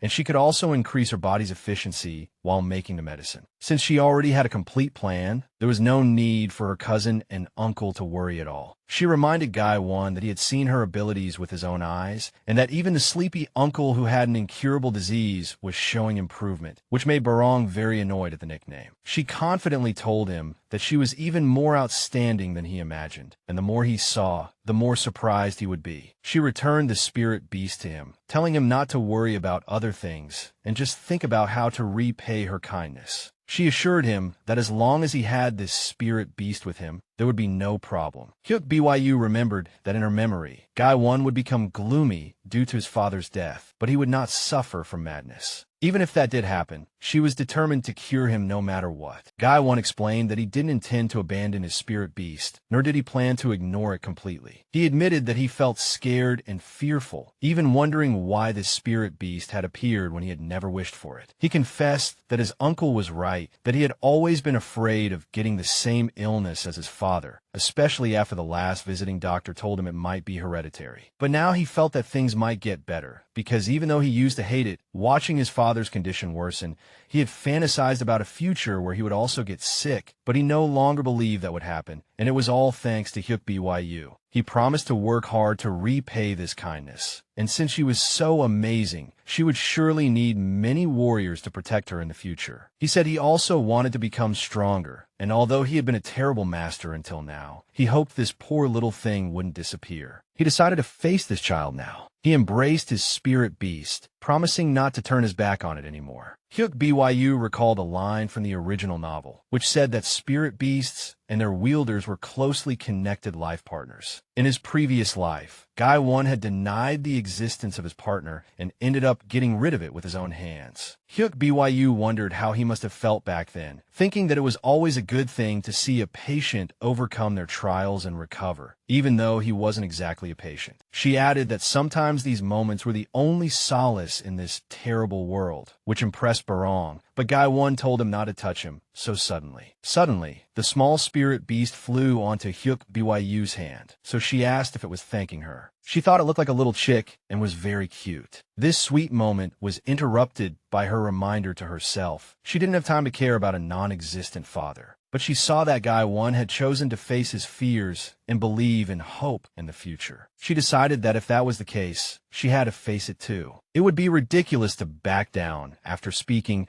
so confidently in front of her cousin. In the end, Hyuk Byu made up her mind and decided to go see her father. She sighed and walked through the forest toward her father's residence. She told her uncle Byuan and her cousin Gwyn about her decision, and they seemed very surprised. They tried to stop her from going alone, but she managed to convince them that she wanted to go by herself this time. This was her father, Hyuk Beho, who had never looked for her in her first 3 lives, until she finally decided to visit him herself. She had heard that her mother died of an illness early on, and her father had not looked for her. Even so, she had heard many rumors during her 3 reincarnations, so she pretty much knew what illness he had. But since she had decided to face him, she had to think calmly from a purely pragmatic perspective. Having a father was more advantageous for achieving her goals, so she decided to think about how to use him and where she would need him. She decided to go and propose a contract to him, and to strictly view him as a mutual contractual relationship because she didn't need someone like a father. She walked through the desolate East Wing, and at the end was a huge cherry blossom tree, where that person was her father. He called out to her, describing her as a pretty child. He asked who she was, and emotions overwhelmed her. She thought to herself that he was the man who had abandoned his daughter for 4 lives and realized that this man was her father. She had many things she wanted to say, but before that, she wanted to call him by that title at least once. But what came out of her mouth was the word Mr. She said the word with great resentment. He repeated his question about her identity. She noticed his large build and thought to herself that she had lost control and called him Mr. But perhaps in this life, she should stop joking around. She needed to get on good terms with this man, so she told him she was his daughter. He was surprised by her words, but he calmly replied that he had no daughter, so Hyuk Byu considered it an unsuccessful start. She understood the situation and concluded that his illness must have erased all his memories. His memories of his parents, brothers, friends, wife, and even her. Her father's illness, in Earth terms, was a type of Alzheimer's disease, an illness with memory loss and frequent mental fog. She didn't realize this until her 3rd life, but none of that mattered now. She told him that she didn't mind if he didn't remember her. She told him that if he brought her into this world, he should at least take responsibility. So he looked at her and said he understood, that he felt like he had heard he was married once. So it might be true, but he then wondered how he was supposed to believe it. As her father moved his hand, Hyuk Byu felt a gust of wind swirl around her. Realizing this was the power of a wind mage, just as her uncle had told her. She remembered Uncle Barang's inquiry about her father's abilities, and how Hyuk Byu had replied that she had never seen them even once. Barong was shocked by her words, wondering how she had lived alone for so long and if any of this made sense. Barong thought this was a real headache and wondered why he was the one worrying and not his eldest brother. Hyuk Byu told him that her eldest uncle had returned to his seclusion, saying he hadn't fully settled in yet. Hyuk Byu sighed, as this man made her uncomfortable, and she felt as if he could see right through her. She threatened to leave if he didn't tell her, so he immediately agreed. Baron began to explain that her father controlled the wind, and that he was ridiculously strong, almost as strong as their eldest brother, or even stronger, and now live alone at the far end of the East Wing, rarely coming out, and would most likely not recognize her or her mother, but at least he knew he had been married, just that he couldn't remember Hyuk Byu. She asked about his condition, but Baron was confused, saying he didn't know. He gently pushed her toward her father's residence, telling her to go see for herself. Back in the present, Hyuk Byu thought to herself that if she hadn't known about his ability beforehand, she would have been shocked. She noticed a pond nearby, wondering why there was a pond in a place like this. She thought she might need to use it if things went south. But her father interrupted her thoughts, wondering if she was saying she was his daughter. He mockingly said that she didn't resemble him at all, yet dared to speak so rudely. She replied that it was because she was the spitting image of her mother, and that she was also surprised when she first saw his portrait. But he told her she wasn't the first person to spout such nonsense. He complained that his pitiful state as a sick man made him look ridiculous, and now they were even involving children in their schemes. He coldly told her that he didn't care about her motives and that he was not her father. She furiously screamed at him, calling him trash, double trash, so he threateningly asked if she wanted to fall into the pond. She warned him that he would regret it and told him that, believe it or not, she was a doctor and an apothecary. He contemptuously asked how a little kid like her could be, and she replied that she doesn't lie and could prove it. She took out a paternity test tool for him. She explained to him that they would each put a drop of blood on it, and if they were related by blood, it would turn blue, otherwise it would turn black. She told him she only needed one drop of blood. He pricked his finger and dropped a drop of blood on the tool. She proudly held it up to show him the result, telling him it had turned blue. She inwardly wondered in surprise how a place like this could have something like a paternity test, explaining that due to cases of illegitimate children among nobles, these reagents were more common here than on Earth. Her father told her that this kind of thing could be easily manipulated, but she denied it and told him to go out and investigate the matter himself to see if it was true or not. She asked if he wanted her to give him some of her blood for him to test himself. He looked at her sarcastically, saying that seeing how recklessly she treated her own body, he believed she had his blood. Hyuk Byu told him that regardless, she had to say what she had to say, as what she wanted to say had nothing to do with whether they were blood-related or not. She confidently declared that she was his daughter and had come to treat him, asserting that she would cure his illness, and therefore she demanded that he enter into a contract with her to be her guardian and help her. She took out a water bottle and handed it to him, saying that the treatment from the continent's greatest doctor would be free and without interest, and all he had to offer was his labor. She used her water power to show him proof of her words. Her father noticed her displaying her power and told her to diagnose his condition. She asked if he wanted her to do it now, and he gave an affirmative answer. She agreed and released her water power to surround him. She thought to herself that she had planned to do this anyway, but she didn't expect him to agree so easily. She had treated illnesses related to memory symptoms before, but never one like her father's. She expected the medicinal herbs and prescription to appear before her, just as they had in the case of her two uncles. Nothing appeared, no medicinal herbs, no formula, nothing. She realized in shock that this result usually only appeared when diagnosing the dead, and she had never seen it in a living person except for the terminal illnesses she had seen in her third life. She realized in shock that this result usually only appeared when diagnosing the dead, and she had never seen it in a living person except for the terminal illnesses she had seen in her third life. The water around him receded. He calmly asked her if she had seen the answer. He told her that she was just like all the others in the end, and told her to go back now, if she understood. He added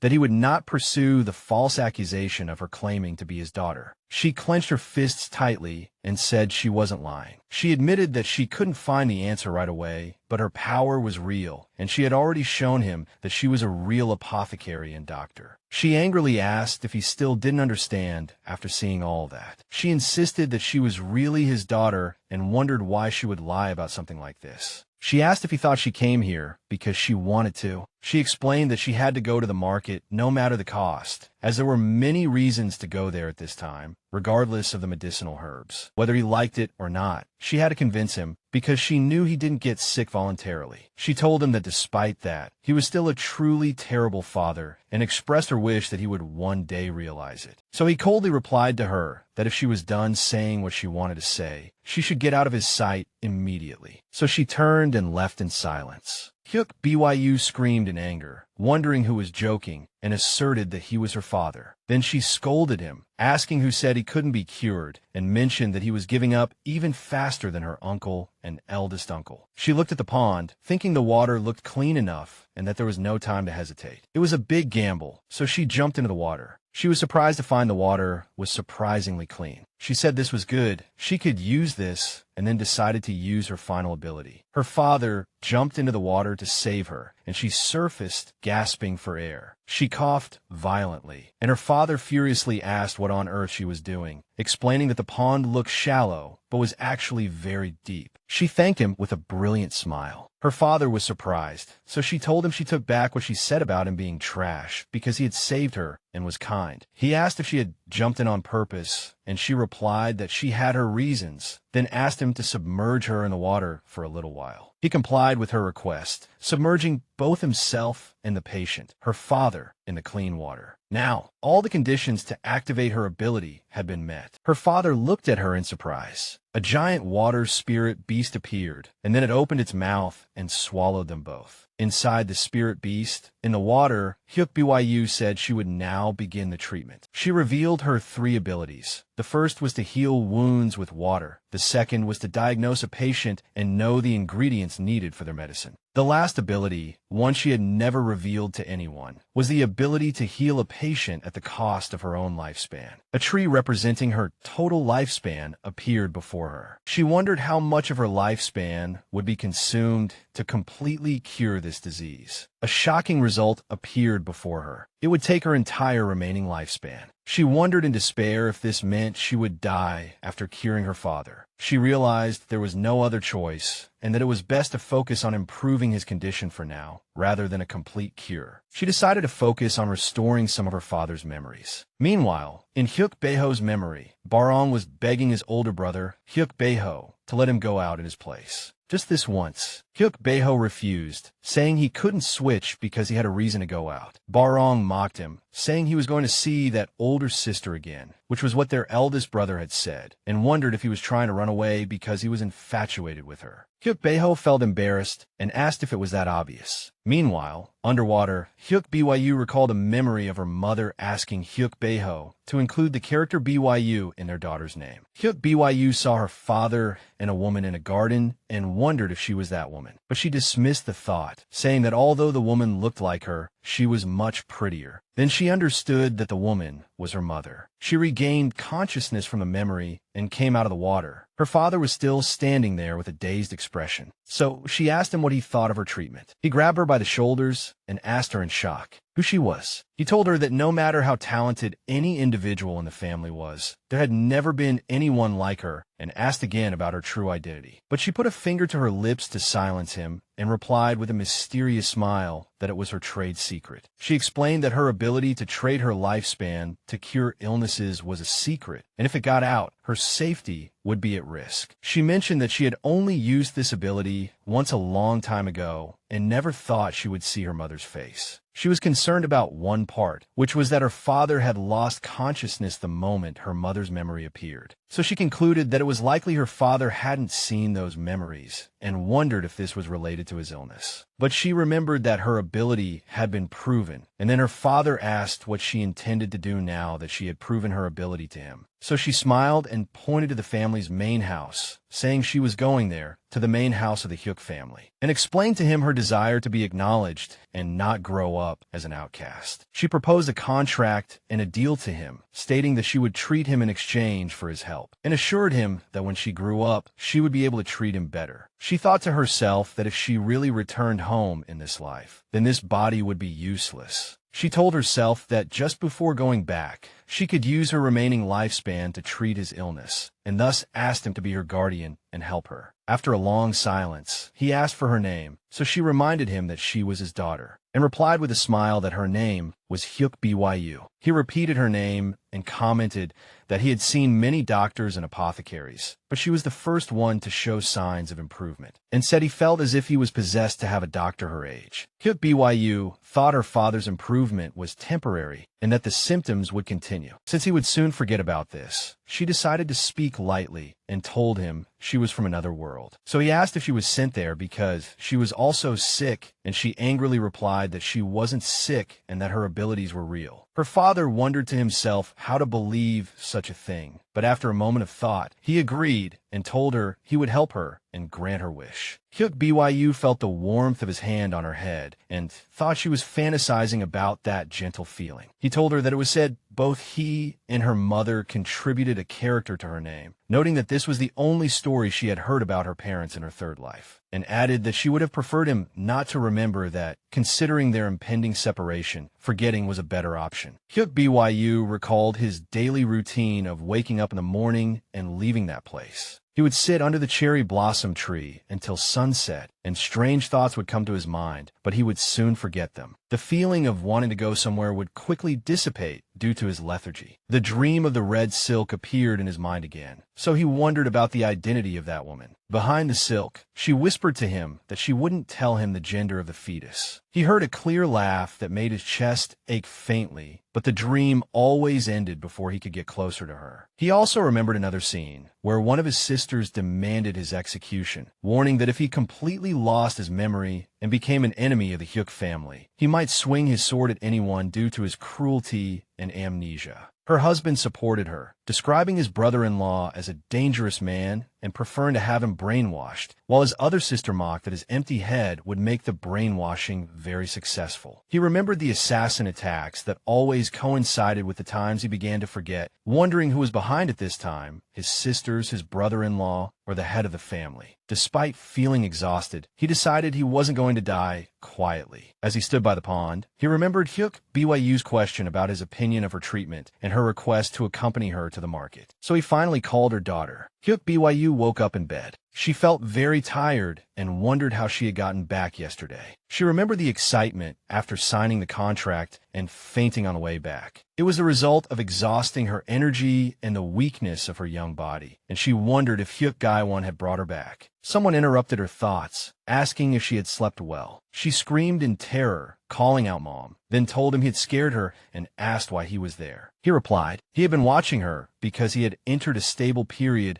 and wanted to see the face of their savior, which made her uncomfortable with his smile. Hyuk Byu woke up to find her eldest uncle, Hyuk Byuan, smiling down at her, and when she tried to move away in surprise, he gently held her back. He jokingly asked why she was avoiding him, saying he would be sad if she ran away. When she yelled at him to stop, he asked her not to just call him uncle. He explained to her with mock seriousness that from now on, she must call him eldest uncle. Hyuk Byu was very confused by his strange request, wondering inwardly what he meant by his words. But she refused his request, asserting that she would call him whatever she wanted and told him to stay away from her. However, he misunderstood her resistance, thinking she was enjoying his attention, and hugged her tightly, jokingly promising himself to her, saying that if she wanted him, he was all hers. She furiously shouted in his face, denouncing his words. So he took the joke further, offering to package his son, Gwyn, along with himself for her, which Hyuk Byu flatly refused. Just then, Gwyn walked in with a breakfast tray and overheard their conversation. Gwyn, disappointed, said that maybe she really didn't want him. Byuan was shocked and extremely embarrassed to see his son, while Hyuk Byu was surprised by his appearance, wondering when he had arrived. Hyuk Byu tried to explain her embarrassing situation, pleading with him not to misunderstand what had happened. Gwyn calmly replied to her, promising to forgive her on the condition that she ate all her food, much to Hyuk Byu's relief. Hyuk Byu began to eat with gusto and happiness, promising to finish the entire plate. But Byuan interrupted her, asking if she knew that the porridge in her bowl contained beef, while their food only contained chicken, referring to the special treatment she was receiving as a patient, which made her choke in utter surprise. Hyuk Byu coughed violently, and Gwyn rushed to her in concern, but Byuan quickly regained his composure and looked at Hyuk Byu with admiration, commenting that she was a strong and resilient girl. He liked that about her. Then his expression turned serious, and he sincerely apologized to her, explaining that he didn't know about her suffering because he had always thought she was living a privileged life in the main house. He told her the reason he thought so was because her mother had performed a great service for the family. These words piqued Hyuk Byu's curiosity, as she knew almost nothing about her mother, having always felt that in all her previous lives, someone had deliberately hidden everything related to her. She had never been able to find out the truth, either because her mother was already dead by the time she regained her memories, or because she herself had left the family. Byuan continued to apologize, admitting that due to his illness, he didn't even know she was in the East Wing. Hyuk Byu realized the truth of his situation, as he was someone who was not in his right mind most of the time. That being the case, how could he have cared about a niece who was almost meaningless in the family's eyes? Hyuk Byu shook her head in understanding, and Byuan, noticing she might still be angry, suggested they go wash their hands. Gwyn stopped her, saying he would prepare warm water for her. Then Byuan jokingly suggested that he should go chop some firewood. He added that since he was currently unemployed, he should at least do a good job of a servant's work. But Gwyn warned him not to break anything, reminding him of his habit of using lightning when he got angry. Byuan commented that his son was too harsh on him, and Hyuk Byu watched them, thinking what strange people they were, giving her so much care just because she had helped them once. Later, as she sat under the tree with her father, she told him what had happened. So he asked her why she was telling him this. In another location, Byuan and his son, Gwyn, were carrying wood, with Byuan's face clearly showing annoyance. As Hyuk Gwyn walked beside his father, he asked about the reason for his strange reaction that day. He explained that he was referring to what happened during his episode, when he had tied a red ribbon on the door as a signal that he had regained consciousness, when in fact his episode wasn't over yet. Byuan instantly understood what his son meant, and told him it was because he had seen blood. He explained that after his episode had subsided a little, he found a bleeding bird in the garden, and by the time he saw it, the bird was already dead. Gwyn commented that this had never happened before and worriedly wondered if his father's condition was getting worse. But Byuan replied that he wasn't sure either. Then he quickly regained his optimism, asserting that everything would get better from now on because the family's little genius, Hyuk Byu, had promised to treat him. Meanwhile, Hyuk Byu was telling her father, Hyuk Beho, how her eldest uncle, Byuan, had become her ally, even jokingly wondering if her uncle should teach her father a lesson on her behalf. So Beho asked her why she was telling him this, and she replied that she was giving him a heads up because her uncle was now overprotective of her and might attack him over a small misunderstanding. So he had to be careful. She also reminded him that she had sensed his hot temper when they first met, suggesting that he must learn when to control his emotions and be patient. She also playfully chided him, reminding him that all this trouble of her having to seek him out started because he fainted on his way back, and as her father, he must be able to handle such things. She sarcastically added that if he had a problem with that, then he should personally take her home next time. She reminded him that he had already agreed to be her guardian, which was like becoming her exclusive warrior. She stressed to him that a warrior's duty is to protect the doctor. Her father seemed to understand this, and then asked her about the progress of her request to go to the marketplace. He explained to her that there were procedures that had to be followed, and they couldn't leave immediately. He told her that he needed permission from the manager of the Forbidden Zone, and that he had already sent a message to the main building last night, and as soon as the permission arrived, they could leave. Hyuk Byu looked at him in surprise, so he asked her why she was looking at him like that. She admitted she didn't expect him to arrange it so quickly, so he retorted, asking if she still found him annoying even though he did, as she said. He then jokingly reminded her that she was the one who said he had to follow her orders if he wanted to recover, so she feigned ignorance, wondering when she had ever said such a thing. Her father commented that the perpetrator never remembers their own crimes, which provoked her indignation at being described as a perpetrator. She pretended to be angry and replied to him, reminding him that he was the one who threatened his daughter when they first met, while she had traveled so far just to see him. She announced she was going home and told him to let her know when he was ready to go to the marketplace. Her father started to move with her, and Hyuk Byu was surprised by her father's action, but he reminded her that she was the one who asked him to take her home. He used his wind control ability to lift Hyuk Byu and told her that since he was the one who needed her, he should follow her orders. Her father carried her on his shoulder, promising her the fastest trip in the world, and Hyuk Byu whispered his name, "Father," in surprise. He leaped into the air at an incredible speed, and she yelled for him to wait during the flight. She shouted at him in midair, calling him a madman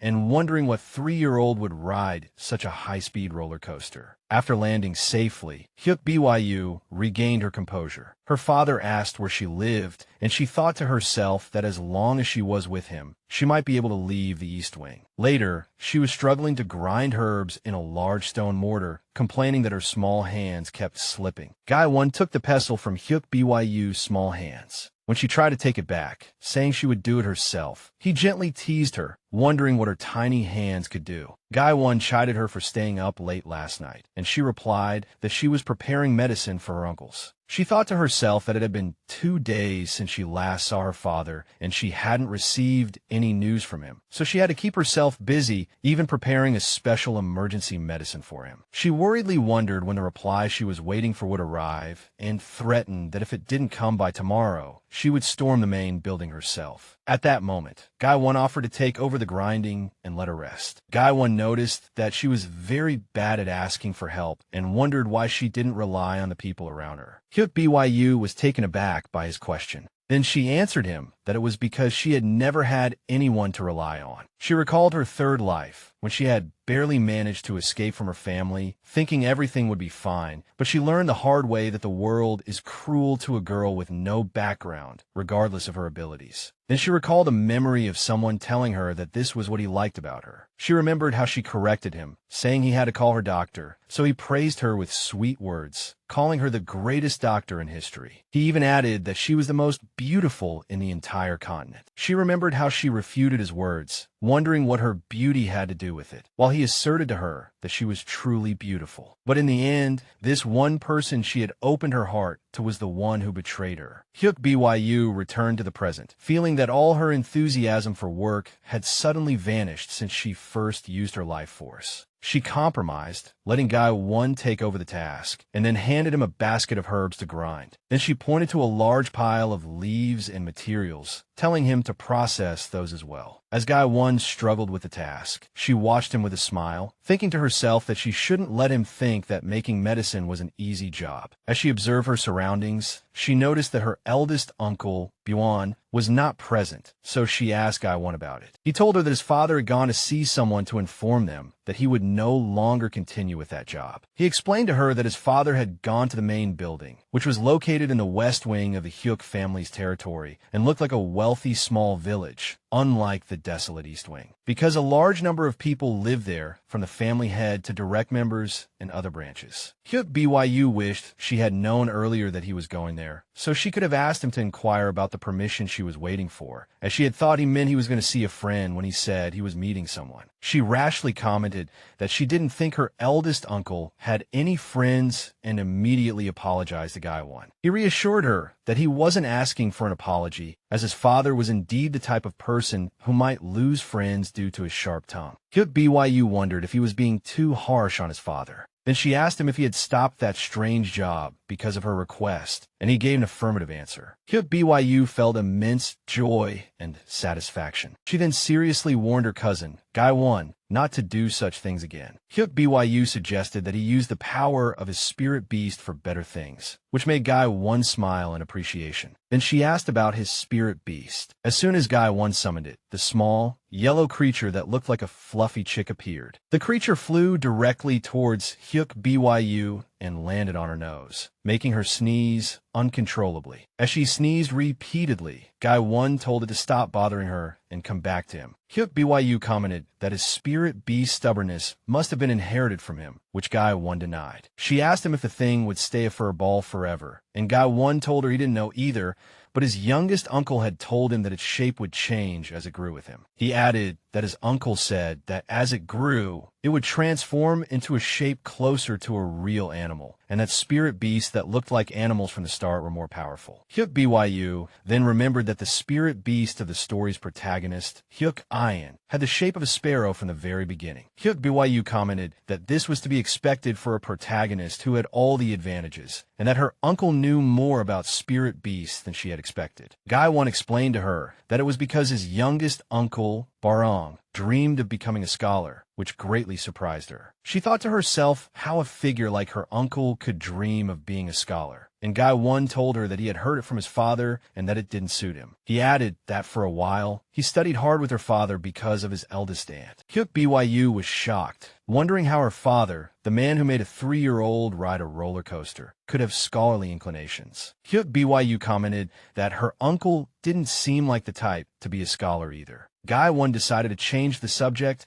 and suggested they go for a walk, saying there was something he wanted to show her. He led her to a small patch of newly tilled land. He proudly told her that this was the herb garden he and his father had made for her. He explained to her that the place she used to go to was too far, and considering the East Wing was deserted, suspicious people might appear. He assured her that he would move the herbs over little by little, and his father would also bring back whatever he could. Byu was deeply moved, as she knew very well how dangerous the East Wing was, having experienced it in her previous lives. But to receive such a sincere gesture, she remembered how she had been driven away, accused of stealing, and forced to beg in the past. This was the first time she had received such pure kindness without any ulterior motives. She looked down at the ground and whispered a thank you in gratitude. Gwyn noticed that she wasn't good at expressing thanks either, which Byu denied. Suddenly, a familiar voice broke their silence, and Daiwei and his entourage appeared before them. Byu was shocked to see him, as Daiwei, after searching for them everywhere, was delighted to find them in such a place. Byu wondered why that pig was here again, and noticed that 2 other people were accompanying him. They were official warriors of the Hyuk family. Daiwei arrogantly asked if this was the first time they had seen his warrior escorts, and boasted that unlike them, he was qualified as a pharmacist. Byu thought to herself that doctors and pharmacists of the Hyuk family were all protected by warriors, and Daiwei had only obtained this qualification through the support of the eldest aunt. Then Daiwei angrily pointed at them, asking his warriors if they saw them, and asserting that they were the targets. Daiwei furiously declared that these 2 scums were the ones who had poisoned him. Byu thought that, depending on the circumstances, poisoning a family member could be a serious matter. But in Daiwei's case, he was poisoned by a 3-year-old, and reporting such a thing to the family would be extremely shameful. Furthermore, his mother, the eldest aunt, valued decorum excessively, and even if she knew the truth, she wouldn't protest as long as there was no major impact. Therefore, Byu had expected him to hold a grudge, but settle the matter quietly. But she was wrong, as Daiwei had returned for revenge. Daiwei ordered one of his escorts to get rid of them, explaining that he had a lifelong contract obligating him to protect him. The escort was surprised by the order to get rid of them, so Daiwei asserted to him that they were the children of criminals. He added that one was the son of a madman, and the other was the daughter of a psycho, questioning his hesitation and also noting that Byuan was not present today. Byu realized that these 2 escorts were no ordinary men, since they were assigned by the eldest aunt. She knew this very well, as she had seen them countless times in her previous lives, and their faces bore the features of those accustomed to killing. Gwyn took a step forward, telling Byu to step back. Byu anxiously grabbed him, warning him not to fight, as she knew that no matter how strong he was, he couldn't fight against official warriors, especially direct escorts. Gwyn told her he knew that, but at the moment, he was the only one who could protect her. He added that she was not only his doctor, but also his father's doctor, so it was their mission as warriors to protect her. Gwyn thought that he couldn't count on his father for help, as he had just gone to the main residence a short while ago. He then whispered to Byu that he would try to handle the situation, and that she should take the opportunity to find their youngest uncle, because he might have woken up already. But Gwyn then smiled confidently, explaining that there was someone else who could help, and he told her that person was her father.